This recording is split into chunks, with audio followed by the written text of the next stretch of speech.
मुल्क के मुख्तलिफ शहरों में बारिश और बर्फबारी के बाद मौसम मजीद सर्द हो गया। मैदानी इलाके शदीद धुंध की लपेट में। मोटरवे मुख्तलिफ मकामात से ट्रैफिक के लिए बंद। फ़ज़ाई आलूदगी और स्मोक में कमी। लाहौर आज दुनिया में 5वें नंबर पर।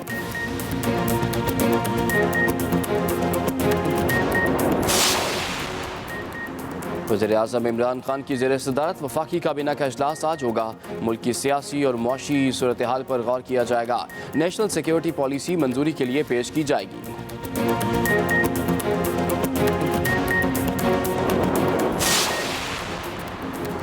चीफ जस्टिस गुलजार अहमद आज भी सुप्रीम कोर्ट कराची रजिस्ट्री में अहम मुकदमात की समाअत करेंगे।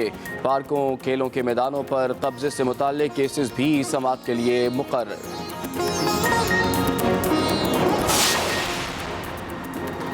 और साबिक चीफ जज गिलगित बल्तिस्तान राना शमीम के बयान हल्फी से मुताल्लिक तौहीन अदालत केस की समाअत आज होगी।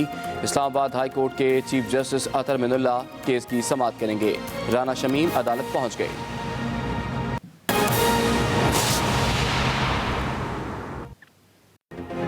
अस्सलाम वालेकुम, एक्सप्रेस न्यूज़ के साथ मैं हूं इमरान सनाउल्लाह। हेडलाइंस आपने मुलाहिज़ा की, एक अहम खबर आप तक पहुंचाएंगे लेकिन एक ब्रेक के बाद। कराची में साइट एरिया सीमेंट सुरंग के करीब फैक्ट्री में आतिशज़दगी। फायर ब्रिगेड की आठ गाड़ियां आग बुझाने में मसरूफ हैं। सिंध रेंजर्स के जवान मौके पर पहुंच गए। जाए हादसा को कॉर्डन ऑफ कर लिया गया है। आपको आगाह करें, कराची में साइट एरिया का इलाका है जहां पर एक फैक्ट्री में आग लग गई है। आतिशज़दगी के बायस इस वक्त फायर ब्रिगेड की 8 गाड़ियां आग बुझाने की कोशिशों में मसरूफ हैं। सिंध रेंजर्स के जवान भी मौके पर पहुंच गए हैं। जाए हादसा को कॉर्डन ऑफ कर लिया गया है। फायर ब्रिगेड की 8 गाड़ियां आग बुझाने में मसरूफ हैं। बात कर लेते हैं अपने नुमाइंदे साजिद रऊफ से। जी साजिद, आग किस तरह से लगी, इसको बुझाने के लिए क्या किया जा रहा है?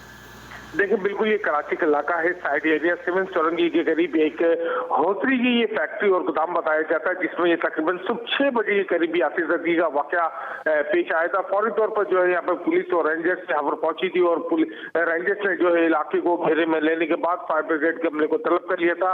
इस वक्त जो है फायर ब्रिगेड की 8 से ज्यादा जो है फायर टेंडर्स यहाँ पर मौके पर मौजूद है, जबकि वाटर बोर्ड के जो है पानी से भरे टैंकर्स को जो है उनको भी जो है मौके में तलब कर लिया गया है।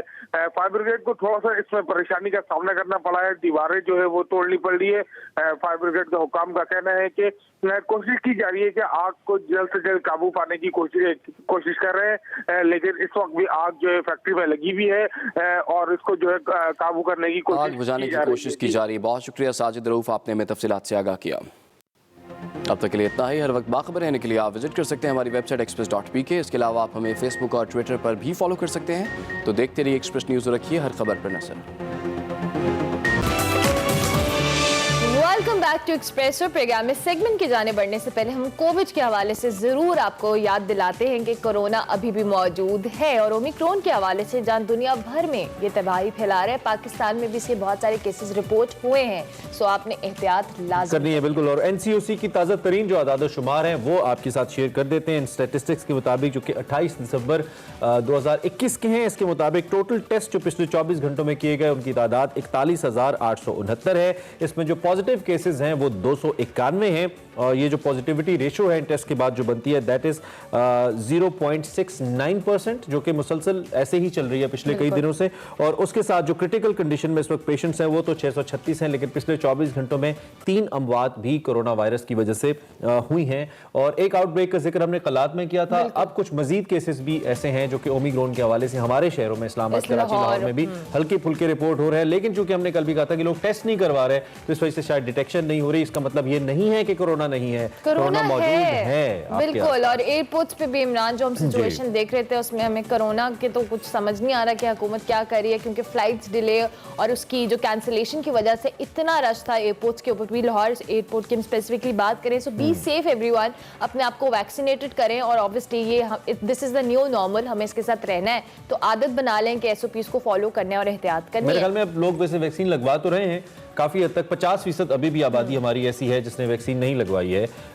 तो 50% का मतलब ये है कि कम से कम 11 से 12 करोड़ पाकिस्तानी अभी भी बाकी हैं जिन्होंने वैक्सीन नहीं लगवाई है। So this is I think alarming. आपने वैक्सीनेशन जरूर करवानी और अब बारी हमारे सेगमेंट जी मेरा पाकिस्तान की, और इस पे एहतियात जरूर कीजिए, वैक्सीन लगवा लीजिए। आगे बढ़ते हुए मेरा पाकिस्तान में आज हिना न्याजी लेके जा रही हमें इदारा बहाली माजूर बच्चे नूर ज़ैनब रिहेबिलिटेशन सेंटर है। रिहेबिलिटेशन के लिए काम करते हैं, कैसे करते हैं, क्या मैकेनिज्म है, क्या फायदा हो रहा है वहां पे लोगों को, इसी सूरत हाल पे जरा बात करेंगे। देखते हैं आज का मेरा पाकिस्तान।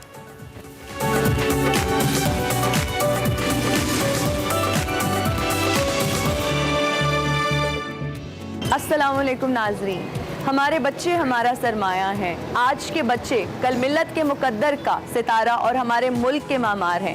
अगर इन बच्चों को हम तालीम नहीं देंगे तो समझे हम मुल्क का बहुत बड़ा सरमाया ज़ाया करेंगे। नाज़रीन, आज मैं एक ऐसी जगह पर मौजूद हूँ जहाँ फिज़िकली और मेंटली मुश्किलात या मसाइल का शिकार बच्चों को ना सिर्फ तालीम दी जाती है बल्कि ऐसी थेरेपीज़ दी जाती हैं जिनके ज़रिए उनको मुकम्मल सेहतयाब बनाकर मुल्क की तरक्की के धारे में उतारा जाता है। जी हाँ, मैं बात कर रही हूँ नूर ज़ैनब रिहेबिलिटेशन सेंटर की। आइए चल के जानते हैं इस रिहेबिलिटेशन सेंटर के बारे में।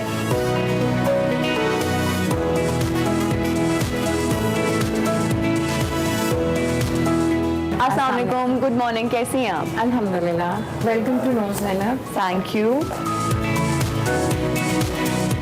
प्लीज। Thank you.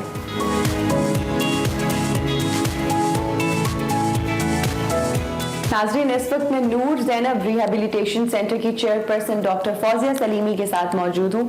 उनसे जानते हैं कि ये रिहेबिलिटेशन सेंटर कायम कब हुआ और इसके मकासद क्या हैं। बेसिकली मैंने इसको 2009 में डेवलप किया था। मेरा अपना भाई जो है वो CP हेमिप्लीजिया के साथ था, राइट हेमिप्लीजिया के साथ था। ट्रॉमेटिक ब्रेन इंजरी हो गई थी, वो 6 ईयर का था।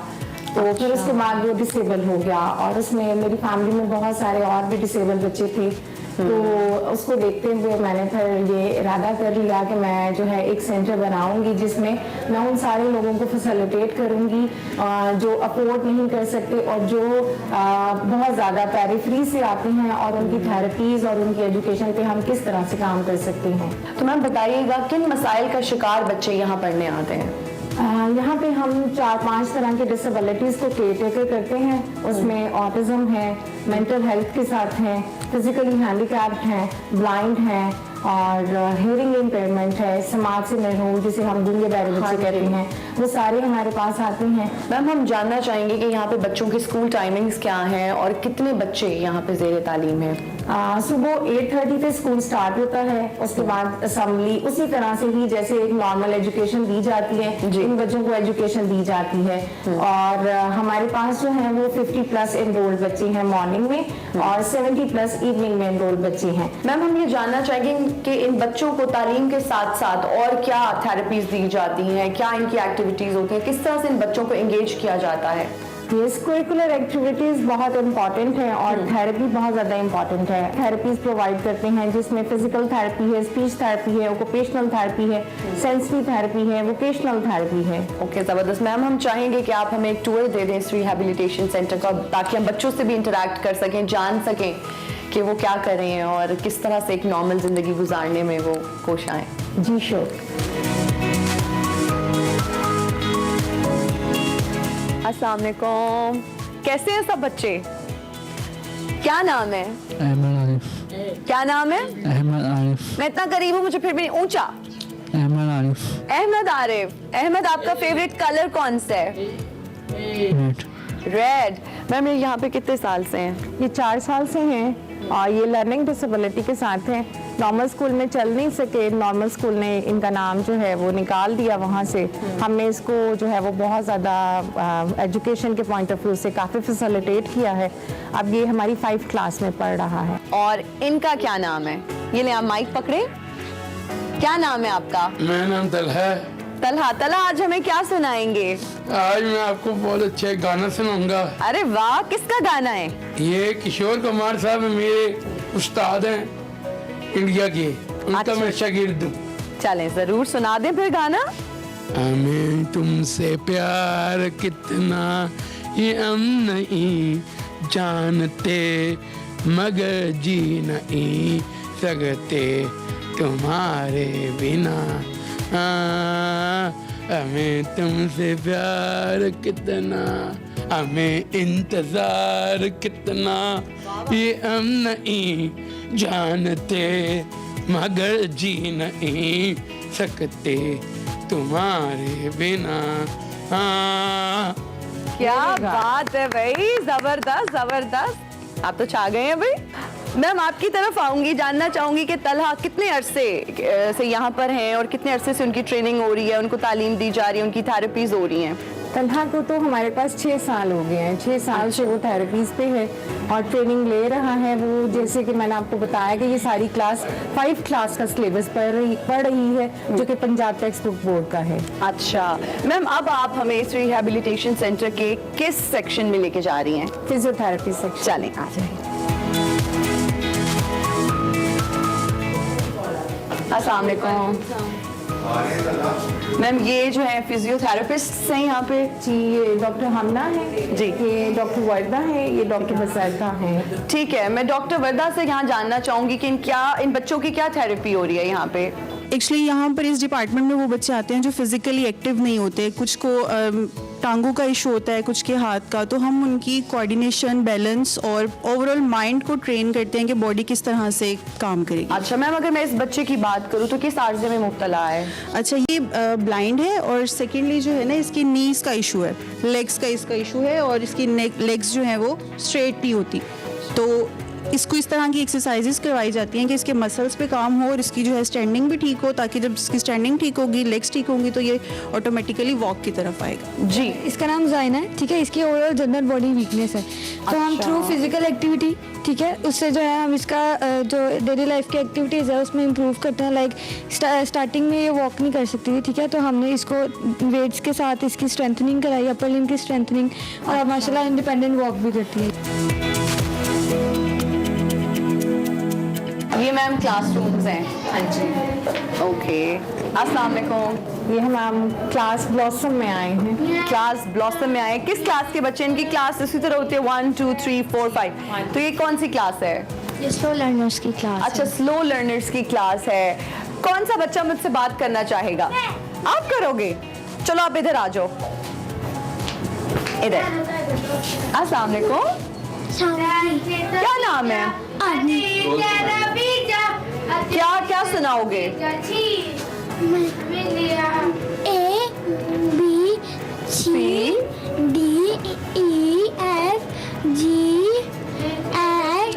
क्या नाम है? उमर। उमर, हमें क्या सुनाओगे? नहीं, वो जो अभी पिज्जा वाली कोई पोएम आप पढ़ रहे थे, क्या पढ़ रहे थे? तो पिज्जा, तो पिज्जा, तो पिज्जा चीज। Thank you so much. कुछ हमें सुनाओगी, कोई पोएम, कुछ भी? जी, सुना दो। Twinkle twinkle little star, how I wonder where to are, up above where to are, the guy in the sky. जबरदस्त, थैंक यू अलिशबा। इस वक्त नूर ज़ैनब रिहैबिलिटेशन सेंटर की प्रिंसिपल मेरे साथ मौजूद हैं, मिस आसिया सलीमी साहिबा। उनसे जानते हैं कि यहाँ पे कितना स्टाफ काम कर रहा है, कितने डॉक्टर्स हैं, कितनी टीचर्स हैं? जी, यहाँ पे तकरीबन 8 जो है वो स्टाफ है, वो स्पेशल एजुकेशन है, सब उनकी एजुकेशन जो है वो स्पेशल एजुकेशन में उन्होंने मास्टर किया हुआ है, और 2 फिजियोथेरेपिस्ट हैं, बिहेवियर थेरेपिस्ट हैं और स्पीच थेरेपिस्ट हैं। मैम, हम जानना चाहेंगे कि यहाँ से जो बच्चे पढ़ लिख के जाते हैं या मुकम्मल तौर पर सेहतयाब होकर जाते हैं, वो किस तरह से आगे जिंदगी गुजारे? कोई सक्सेस स्टोरी जो आप हमारे देखने वालों के साथ शेयर करना चाहें? जी, हमारे पास काफ़ी ज़्यादा बच्चे हैं, जैसे स्लो लर्नर बच्चे हैं। एक बच्ची हमारे पास आ रही थी तकरीबन 5 साल से, तो उसके बिहेवियर इश्यूज बहुत ज़्यादा थे, नॉन वर्बल थी, वो बच्चों को बहुत ज़्यादा हिट करती थी, बाइटिंग थी, स्नैचिंग थी, लेकिन थ्रू थेरेपी और फिर क्लास टीचर ने, फिर हम सब ने हैंडल किया। अब माशाल्लाह से जो है वो उसने नॉर्मल स्कूल में जो है वो टेस्ट दिया है। अच्छा मैम, यहाँ पे क्या अडल्ट्स और एजड लोग भी आते हैं? अगर आते हैं तो किस तरह की थेरेपीज के लिए आते हैं? 12:30 स्कूल ऑफ हो जाता है, तो 12:30 से ऑनवर्ड हमारा 8 o'clock तक रात आउट पेशेंट ही चलता है, उसमें हमारे एडल्ट्स भी होते हैं, यानी पीडियाट्रिक पॉपुलेशन भी है, जीडियाट्रिक पॉपुलेशन भी है। दोनों को ही हम कर रहे होते हैं, उनकी speech therapy, occupational therapy, physiotherapy. ठीक हो गया। जिस तरह से मैम ऑटिस्टिक बच्चों की आपने बात की कि वो भी यहाँ पर हैं, स्पेसिफिकली अगर ऑटिस्टिक बच्चों के लिए यहाँ सहूलियात की बात की जाए तो कौन कौन सी सहूलियात उनके लिए मौजूद हैं? ऑटिज्म के लिए बहुत सारी थेरेपीज हैं, जैसे ऑक्यूपेशनल थेरेपी है, स्पीच थेरेपी है, बिहेवियर थेरेपी है, और ABA प्रोग्राम्स हैं। वो सारे बच्चों को जो है वो इंट्रोड्यूस कराए जाते हैं। बच्चों को जो है वो 1-to-1 सेशंस कंडक्ट किए जाते हैं, यानी एक बच्चा हमारे पास आता है तो 4 तरह की फैसिलिटीज लेता है। डॉक्टर साहिबा, क्या ऑटिज्म की बर वक्त तशखीस से हमें बेहतर नताइज मिल सकते हैं? जी बिल्कुल मिल सकते हैं। अगर बच्चा जो है वो अर्ली इंटरवेंशन के पॉइंट ऑफ व्यू से अर्ली डायग्नोसिस बनेगा, तो अर्ली डायग्नोसिस से हमारा होता है कि 3.6 से पहले बच्चा डायग्नोज हो जाए और उसको हम थेरेपीज दे के इसको इसमें से ऑटिज्म से फेज आउट करें। तो बहुत सारे बच्चे इसमें से फेज आउट हो जाते हैं। मैम, अगर माहाना अखराजात की बात की जाए तो क्या अखराजात हैं इस रिहेबिलिटेशन सेंटर के माहाना? बेसिकली तो बहुत मुश्किल हो जाता है हमारे लिए भी, क्योंकि हमारे पास ज़्यादा बच्चे वो आ रहे हैं पेरिफेरी से जो कि डिजर्विंग है, तो उनके पेरेंट्स अफोर्ड नहीं कर सकते। तो मेरे बहुत सारे फैमिली फ्रेंड्स हैं और अपने सर्कल में, मेरे थेरेपिस्ट के सर्कल में कुछ ऐसे लोग हैं जो हमें फंडिंग के पॉइंट ऑफ व्यू से सपोर्ट कर रहे हैं। अखराजात की अगर बात करें तो ये तो 6 लाख तक चला जाता है, डिपेंड करता है थेरेपीज के ऊपर। बहुत शुक्रिया मैम आपके कीमती वक्त का, बहुत अच्छा लगा आपसे बात करके और बहुत ज़बरदस्त कॉज के लिए आप काम कर रही हैं। हम आपको बेस्ट ऑफ लक बोलेंगे फ्यूचर के लिए भी। और यहाँ मैं अपने देखने वालों से भी रिक्वेस्ट करूँगी कि नूर ज़ैनब रिहेबिलिटेशन सेंटर जो है ये एक ऐसा फलाही इदारा है जो स्पेशल बच्चों के लिए काम कर रहा है, और मैं गुजारिश करूँगी कि आप यहाँ पे अपने ज़कात व अतियात दें, डोनेशंस दें, फंड्स दें, क्योंकि आपकी डोनेशंस, आपके फंड्स जो हैं वो इन बच्चों का मुस्तकबिल बदल सकते हैं। शुक्रिया।